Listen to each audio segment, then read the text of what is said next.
सभी को राधे राधे। ये ओगरनाथ बाबा का मंदिर है, मेरठ के अंदर काफ़ी प्राचीन मंदिर है। आज मैं अपने दोनों बेटों को साथ लेके मंदिर में आई हूँ, क्योंकि मैं तो हमेशा ही आती रहती हूँ यहाँ पे ज़रूरी, लेकिन बच्चों को भी लाना और बताना अपनी परंपराओं के बारे में कि हमारे रीति रिवाज, धार्मिक चीज़ें, कौन सी चीज़ें कैसे हमारी एक साथ जुड़ती हैं और किसको कैसे करना चाहिए। तो मैं बेटों को बता रही हूँ। वाइट में टी शर्ट में छोटा बेटा है, और जो आपने देखा ब्लैक में वो बड़ा बेटा था। तो छोटा वाला तो फिर भी कर लेता है, लेकिन बड़ा बेटा मेरा थोड़ा सा परेशान करता है इन चीज़ों को लेके। लेकिन मैं कोशिश करती हूँ ज़्यादा से ज़्यादा इन्वॉल्व करने की। तो आज मैं इन दोनों बेटों के साथ मंदिर में आई हुई थी, कालीपटन के मंदिर। मैं मोस्टली हफ्ते में 2 या 3 बार मंदिर आती ही हूँ, क्योंकि जो शांति और जो मुझे अच्छा यहाँ पे आके बैठ के मिलता है ना, मुझे मतलब मैं आपको शब्दों में नहीं बता सकती कितना अच्छा लगता है मुझे यहाँ पे। तो मैं आज बच्चों को भी लेके आई थी, और देखिए यहाँ पे कितना सुंदर ये शाम का नज़ारा है।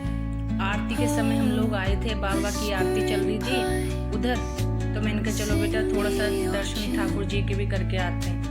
तो उन बच्चों को ठाकुर जी के मंदिर में घुमाने के लिए लेके आई, जब तक वहाँ पे भीड़ लगी हुई थी। तो मैं यहाँ पे ले गई, काफ़ी सुंदर यहाँ का नज़ारा था। बेटे को बोला कि बेटा किसी भी मंदिर में जाओ तो वहाँ की परिक्रमा करनी चाहिए, ऐसा हमने बुजुर्गों से सुना था। तो मैं छोटे बेटों को यही बात बता रही थी कि बेटा यहाँ से परिक्रमा शुरू करो, और उन्हें ये भी बताया कि हाथ जोड़ के हमेशा परिक्रमा करनी चाहिए। तो उन्होंने देखो अब ये यहाँ पे आके हाथ जोड़े। बच्चों को बताना चाहिए, इन्वॉल्व करना चाहिए इन चीज़ों में, क्योंकि बच्चों को जब तक नहीं पता चलेगा तब तक हम लोग नहीं बताएंगे। ये हमारा कर्तव्य बनता है बच्चों को चीज़ें बताने का। और देखिए यहाँ पे भी आरती की शुरुआत हो रही है ठाकुर जी की।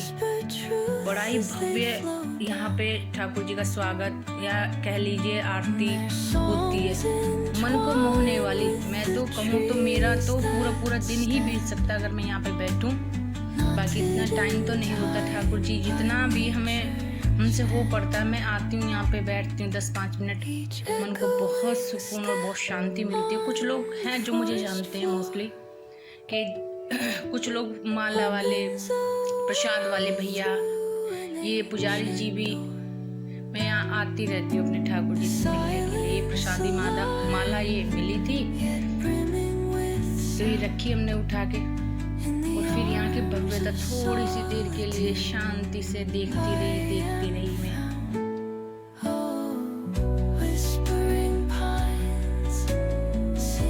जब कभी कोई परेशान हो, दुखी हो, कोई रास्ता ना मिल रहा हो, तब आइए सुकून से अपने इष्ट के सामने बैठिए और उनसे बातें कीजिए, अपनी परेशानी को बताइए। तब देखिए ना कि कैसे झट से किसी परेशानी का रास्ता कैसे होता है। वो ईश्वर है भाई, वो सबको रास्ता दिखा रहा है।